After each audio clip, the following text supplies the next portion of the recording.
미국 대선일이 다가올수록 점점 더 트럼프 후보 쪽으로 기우는 분위기인데요. 이에 따라 집권이기 트럼프노믹스에서 어떤 내용들이 담길지에 관심이 몰리고 있고요.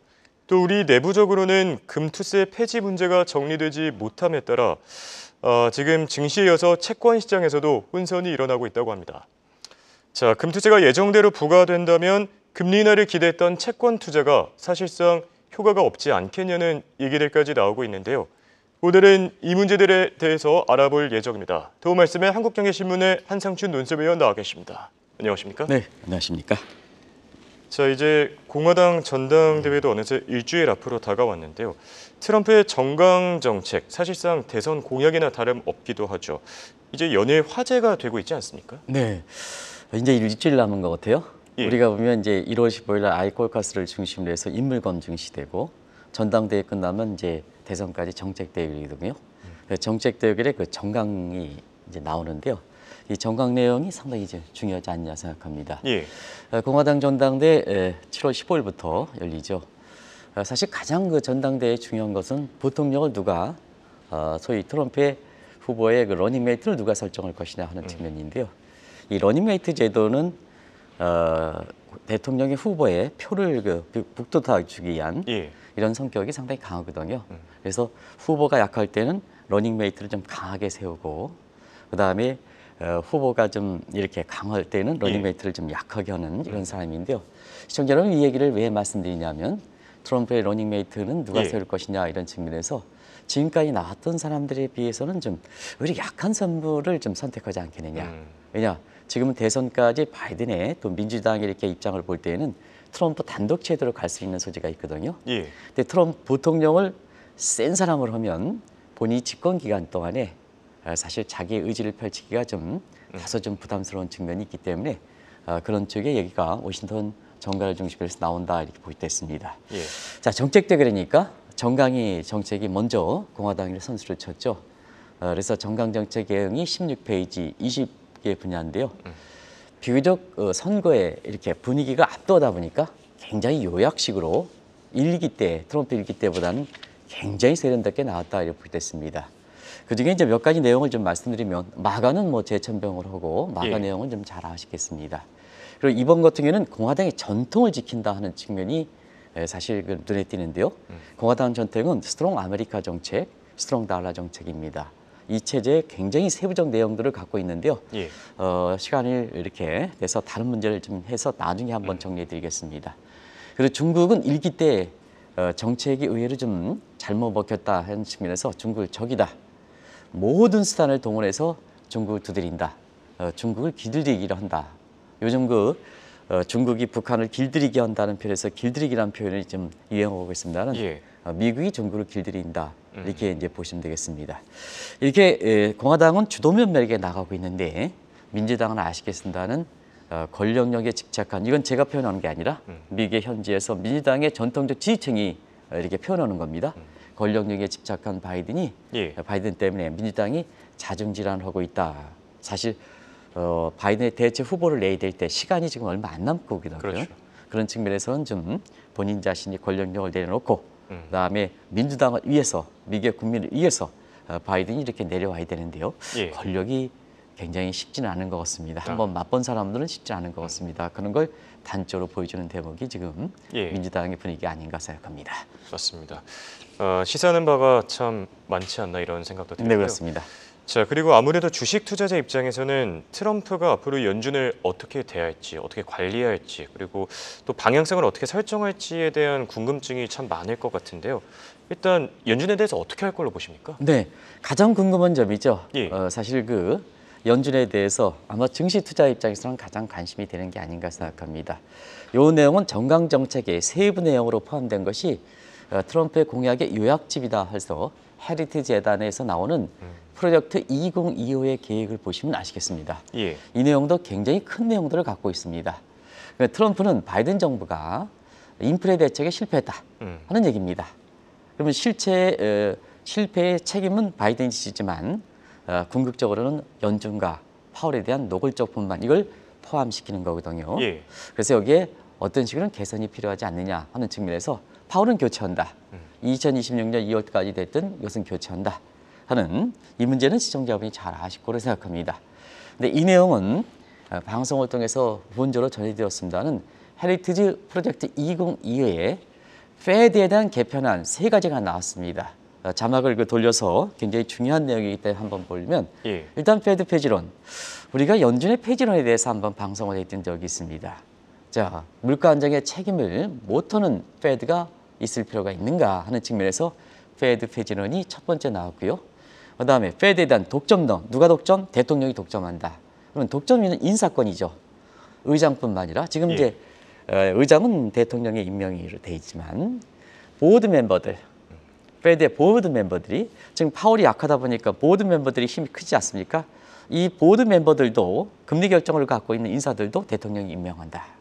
임명한다. 예. 그러니까 페드는 완전히 독점하는 거죠. 페드를 시니어처럼 하는 거죠. 두 가지가 상당히 부담하니까 축소를 시키겠다. 어떻게? 오바마 지우기겠다 하는 측면에서 1913년 페드가 설립한 이후에 물가 안정을 주력했거든요. 근데 자꾸 이게 페드가 왜 이렇게 국민으로부터 신뢰가 떨어질 것이냐. 예. 한 가지도 제대로 못하는데 2012년서부터 물가 고용 창출이라는 것을 늘 멘토대로 뒀거든요. 그러니까 페드 입장에선 인플레 당신들 책임이 있는데 한 가지도 못하면서 두 가지 너 이게 오바마 작품이야? 바이든 작품이야? 폐지. 그래서 고용 창출을 폐지하는 이런 쪽으로 해서 페드의 축소론, 목표 축소론이 나오고 있다 이렇게 보게 됐습니다. 예. 이 3가지 내용 하나하나가 상당히 중요하다는 걸 말씀드리겠는데요. 이것이 최근에 중앙은행 무역론과 함께 사실 나중에 올해 잭슨 홀 미팅에서도 이 문제가 거론되지 않겠나 하는 생각이 듭니다. 알겠습니다. 자, 그리고 정강정책 헤리티지 재단의 트럼프 공약집에 대해서 저희가 잠시 얘기를 나눠봤는데요. 네. 최근 들어서 작년 3월에 발표됐었던 뉴욕 연은의 달러 임페리얼 서클 보고서, 당시에도 상당히 중요하다고 말씀해 주셨는데 이 문제가 재부각되고 있다고요? 네. 페드가 개편해서 예. 물가 안정의 책임을 갖고 있는 페드가 폐지 내지는 축소하면 물가 안정을 누가 책임을 지냐 이거죠. 그렇죠. 중앙은행 대신해서 물가 안정을 누가 책임지냐 하는 문제입니다. 그런 과정에서는 인플레에 대한 트럼프의 인식이 굉장히 중요한데요. 예. 중국을 비롯해서 아시아의 수입 물가가 문제가 된다는 얘기입니다. 그러면 중국으로부터 아시아의 수입 물가니까 페드가 이렇게 금리 인상이라든가 뭔가가 이런 거 가지고는 이렇게 효과가 적은 거죠. 그렇죠.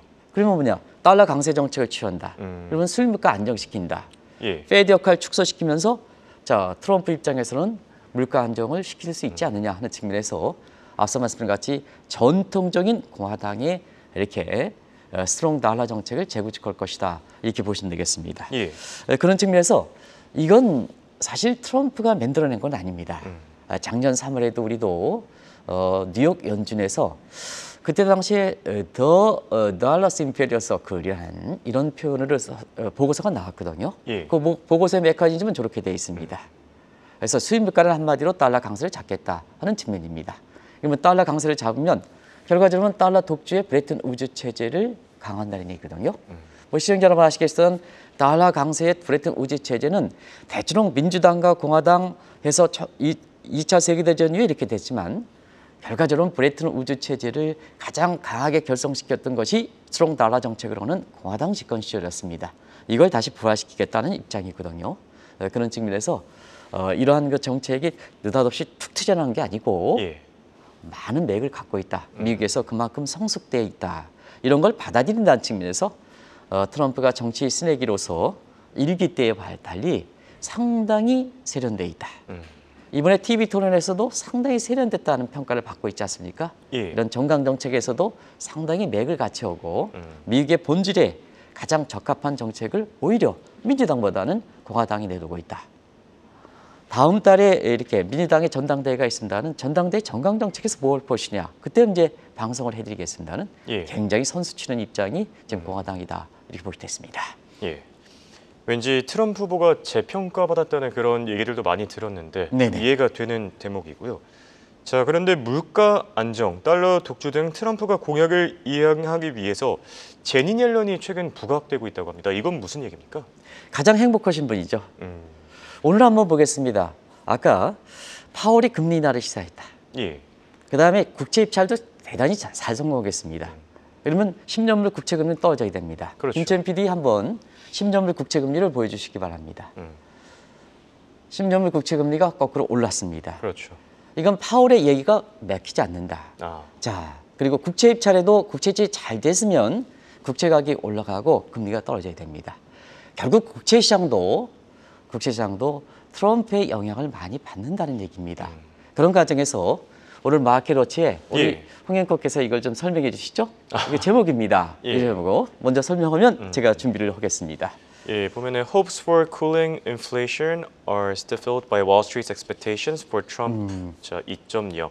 그러니까 트럼프노믹스 집권 2기에서 이제 월가에서는 인플레이션이 좀 잠잠해지길 기대를 하고 있지만 이게 고착화될 수 있다. 네, 이게 쉽지 않을 트럼프레이션 수 때문에 있다. 예, 네, 사실 그렇죠. 그게 인프라 감축법이라든가 이런 측면에서 트럼프발 인플레이션, 이래서 트럼프레이션이라는 얘기가 나오는 거죠. 요즘 예. 많이 아마 하실 거로 생각합니다. 그런 측면에서는 자, 트럼프가 스트롱 달러 정책, 물가 안정을 동시에 잡을 수 있는 사람이 누굴까 하는 측면에서는 제닛 옐런이 지금 트럼프 정부 시절에도 지금 환영을 받는다. 예. 왜 그럴까 하는 측면을 지금 말씀드리겠습니다.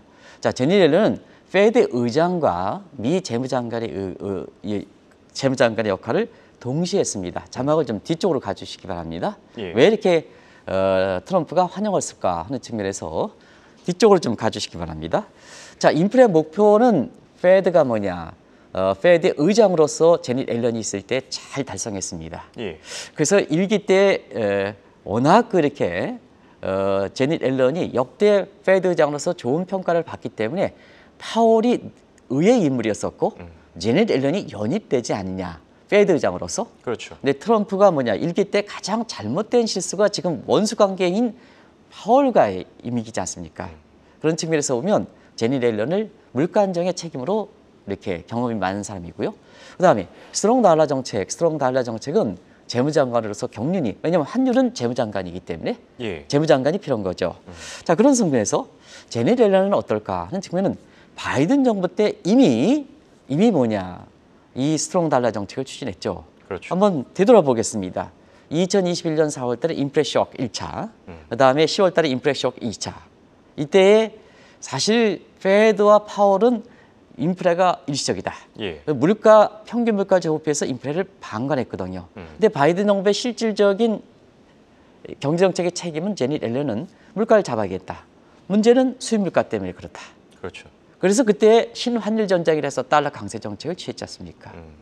그리고 뭐냐, 트럼프 입장에서는 지금의 정강 정책에 내지는 헤리티지 제너럴에 나오는 정책과 아주 일맥상통하지 예. 않습니까? 이미 많은 경험을 갖고 있지 않습니까? 그렇죠. 그런 측면에서 아마 제닛 옐런이 트럼프 2기 때에는 어떤 형태든 경제 이렇게 강요로서 다시 환영받지 않겠느냐, 이런 시각이 워싱턴 정가로부터 나오고 있다.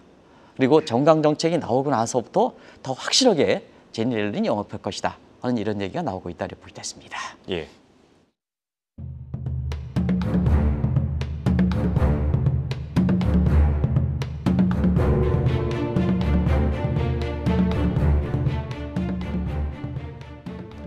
정치가 경제에 미치는 영향, 그러니까 폴리코노믹스의 위력을 알 수 있는 대목이 아니었나 싶은데요. 우리도 이제 내일 열리는 금통위에서 지금 금리 인하를 놓고 말이 참 많지 않습니까? 네, 올해 그 한국경제 글로벌 컨퍼런스 현승윤 새 사장님 모시고 예. 처음으로 했을 때 주제가 폴리코노미였어요. 사실 지금 트럼프의 정강 정책의 내용을 볼 때 예. 페드의 폐지라든가 축소라든가 이런 측면을 얘기할 때 이 폴리코노미의 힘이 얼마나 센 건지 아마 전 세계적으로 알 수 있지 않냐 하는 생각이 듭니다. 그렇죠. 그런 측면에서 우리 금통위 내일 열리죠. 예. 금통위에서 폴리코노미에서 지금 대통령실이라든가 국힘이라든가 이런 측면에서 이렇게 뭐 이 얘기는 반복적으로 이게 대표적으로 폴리코노믹이죠.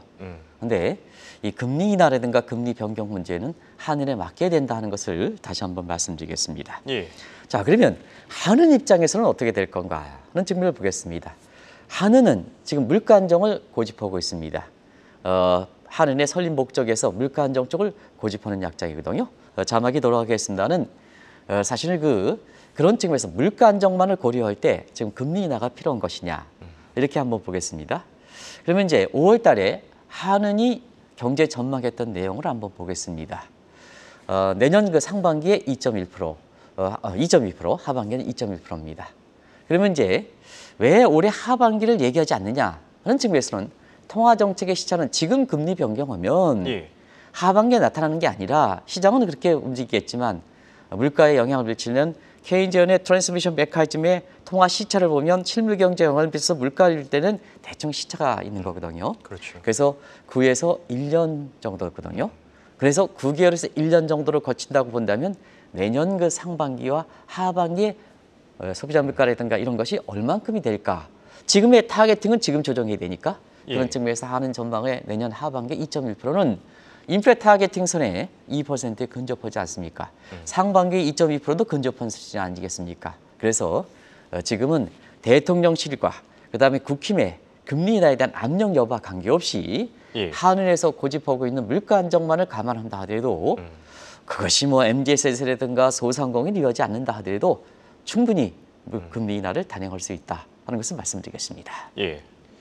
그런데 기준금리가 인하되더라도요, 시장금리가 또 떨어지는 건 다른 문제라는 얘기들이 있을 텐데 일각에서는 시장금리가 더 오를 거라는 얘기들도 나오고 있다고요? 네, 금리 인하가 되면 소상공인이라든가 이런 측면에 많은 혜택을 받기 위해서는 방어벽이 없어야 됩니다. 방어벽이 없어야 됩니다. 그런데 방어벽이 뭘까 하는 측면에서는 지금 금투세 문제가 굉장히 많이 부각되고 있습니다. 예. 자, 많은 사람들이 금리가 떨어지면 채권이 유리하다 하는데 그렇지는 않습니다. 정책 금리는 보이지 않는 금리입니다. 작년에 한번 보십시오. 금리 인하 기대된다 해서 미국의 국채들 많이 사줬는데요. 지금 어떠냐? 작년에 4월 달에 미국의 10년물 국채 금리가 3.4%입니다. 예. 오늘은 4.3%입니다. 채권 가격이 그만큼 떨어졌다는 얘기입니다. 시장 금리가 중요하다는 얘기거든요. 그렇죠. 그래서 반드시 기준금리가 떨어진다 해도 시장 금리가 떨어져서 채권 가격이 올라가니까 채권이 유리하다. 입장이 아니다 이렇게 볼 때 있습니다. 방어벽이 있으면 그렇습니다. 예. 그런 측면에서 최근에는 수습꺾기 현상이 많이 발생합니다. 기준금리가 떨어지면 금리 체계 형성되면 시장 금리가 떨어지고 채권 투자하는 사람이 돈 벌 수가 있습니다. 그런데 기준금리가 떨어지더라도 작년에 1년 동안에 미국 국채 시장에서 보여주는 것처럼 물론 이제 기대됩니다는 사실 시장 금리가 거꾸로 올라가는 그래서 채권 투자에 손실을 빚었던 사항이거든요. 예. 그런 측면에서 그동안 페드의 신뢰라든가 그다음에 연준 의장의 신뢰가 떨어졌던 측면도 바로 뭐냐 자기 의도대로 하지 않는 그린스펀 스커키 이 내용은 아실 겁니다. 예. 파월스 스커키 이런 거에서 페드라든가 그다음에 의장이 곤혹스러운 환경이 됐거든요. 자 그러면 시기는 문제도 이번에 이렇게 내일 열리는 뭐 이렇게 금통에서 금리가 동결되겠죠. 그게 8월이든 9월이든 금리를 내리면 채권이 유효하겠느냐 하는 측면을 한번 보겠습니다. 자 내년에 금투세를 예정대로 시행한다. 예. 그러면 그동안 뭐냐 금리 인하를 기대해서 개인들이 갖고 있는 채권이 약 55조 원이 넘습니다. 자 금투세 그대로 시행한다. 그동안 매기지 않았던 채권에 대한 투자 수익도 뭐냐 과세를 한다. 그러니까 그 과세에 대한 피해가 크니까 미리부터 지금부터 한국에서 금리를 내릴 때 찌끔 내리겠죠. 예. 0.25%포인트 이상을 내리겠습니까? 근데 보유채권 55조 다 나가지 않겠습니다. 물량 팔아 금투세 시행 전에. 그게 정리가 되지 않으면 예. 그러면 채권 유통시장에서 채권의 공급 물량이 증가되겠죠? 그러면 채권 가격이 떨어지겠죠? 그러면 반비례 관계는 채권 가격은 올라가겠죠? 금리가 더 올라가겠죠. 예. 그렇죠? 기준금리가 떨어지더라도 오히려 뭐냐 이 방어벽 때문에 시장 금리가 더 올라가겠죠. 채권 투자 작년에 1년 전에 미국 국채를 사서 지금 손실을 보는 그런 꼴이 다시 나타나지 않겠습니까? 예. 이런 것이 지금 금투세가 방어벽 역할을 하고 있다는 걸 말씀드리겠습니다. 알겠습니다. 이해가 잘 되는 것 같은데요. 그렇다면 현재 금투세 시행과 관련해서 정부, 여당 그리고 야당의 입장은 어떤지 한번 정리해 주시죠. 네, 일단 이 문제에 대해서 말씀드리면 애초부터 잘못된 겁니다. 이 동일과세, 이중과세 원칙을 취하지는 않습니다. 세원에 있을 때는 세득을 매야 되지만 이중, 삼중 가져서는 안 됩니다. 그런 측면에서 보면 자 금투세, 주식이든 채권이든 주식 관련돼서 대주 양도세는 매개이죠, 거래세 매개이죠, 금투세 매개이죠. 누구의 발상입니까? 애초부터 잘못된 겁니다. 이 주식 관련돼서 이 3종 세트로 하고 한국 주식이 어떻게 살아날 수 있습니까? 그런 측면에서 금투세 폐지 문제에 대해서 계속해서 나온 얘기고 대주주 양도세 문제에 대해서는 그러니까 15억 이상으로서 올리는 이런 문제가 정상화시킨 겁니다. 잘못된 거예요. 이게 예전 것이 잘 된 것을 지금 예. 고치는 것이 잘못된 게 아니라 예전에 기본부터 잘못된 것을 정상화시키는 겁니다. 그런 측면을 이해를 하고 있거든요. 자, 금투세 폐지 문제에 대해서는 지금 또 총선이 끝나고 나서 많이 그 변화가 있는 것 같습니다. 뭐 다들 예, 아시겠습니다는 야당이 총선 이후에 국민의 청원을 감안해서 지금 유예적으로 가닥을 잡아가다가 이 진성준 정책위원장인 거요 예정대로 시행한다. 근데 민주당에서 이제 좀 입장이 나오지 않는 것 같아요. 근데 정부 입장에서도 지금 이벽헌 금감원장이 유일하게 소신대로 이 금투세 폐지도 그렇고 유예도 그렇고 이 비겁한 결정이다 하는 측면에서 입장을 아주 정리하고 예. 이 방송을 통해서는 이렇게 이 원장님에 대해서 굉장히 소신 있게 이런 문제에 대해서 시장에 신뢰를 주고 있다는 것을 이렇게 말씀을 드려오는데요. 이런 입장입니다. 그래서 지금은 그냥 민감한 문제니까 흘러버리는 것 같습니다. 흘러버리는 것, 누구도 터치를 안 하는 것 같습니다. 아, 근데 누구들 터치를 안 하는데 누가 떠들었습니까? 본인들이 떠들었지 않습니까? 근데 그 피해는 누가 받습니까? 주식 투자가들이든가 채권 투자가 받지 않습니까? 그렇죠. 근데 정책 당국자들이 입장을 좀 정리해야 되는데 입장을 정리하지 않다 보니까 주식시장에서 밖으로 이탈, 그다음에 채권 시장에서 혼돈, 금리 인하가 되도 채권 투자 무용론 이런 게 나오는 거죠. 그 관계를 잠시 좀 말씀드리겠습니다. 예, 알겠습니다.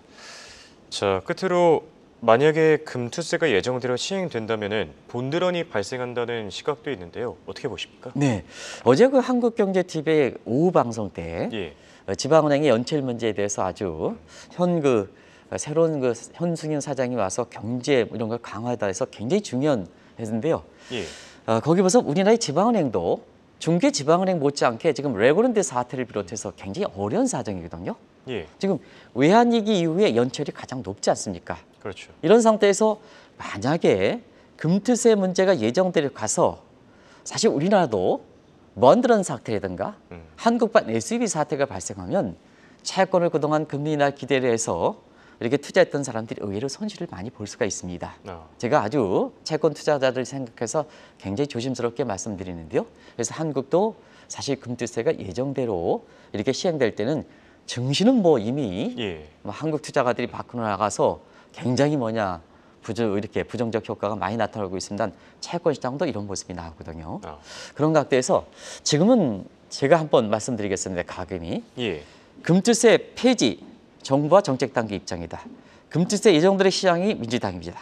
그러면 서로가 자존심 대결이면 사실 지금 상태에서는 좀 채권 투자가 국민들 생각하고 소상공인 다 생각 금리 인하 효과가 봐야 되지 않습니까? 그러면 좀 유예적으로 해서 당분간 숙성 기간을 좀 가지고 갈 필요가 있지 않느냐. 2년 전에 시행한다고 지금 법적인 현실이 바뀌었는데 여기서 강압적으로 밀어붙여야 된다. 예. 법 적용의 현실이 바뀌면 예전에 했던 것도 개정을 하는 겁니다. 그런 측면에서 좀 더 국민을 생각해서 숙성 기간, 특히 야당으로서는 수권 정당의 이미지로서 예. 야당에서는 자존심이 이렇게 손상되는 게 아니다. 국민이 생각하는 거다. 당신들이 3년 후에 이렇게 대통령이 될 수 있는 수권 정당의 어떤 분위기를 성숙시키는 측면에서 정말로 국민과 주식과 채권 투자가를 위하는 이런 쪽으로 유예적으로 좀 가닥을 잡으셨으면 서로가 자존심에 대해서 그렇게 큰 손상이 없지 않겠느냐 하는 생각이 듭니다. 맞습니다. 시간이 얼마 남지 않았습니다. 국민을 위한 결정이 무엇인지 생각해 보면 좋겠습니다. 지금까지 도움 말씀의 한국경제신문의 한상춘 논설위원이었습니다. 네, 고맙습니다. 네, 고맙습니다.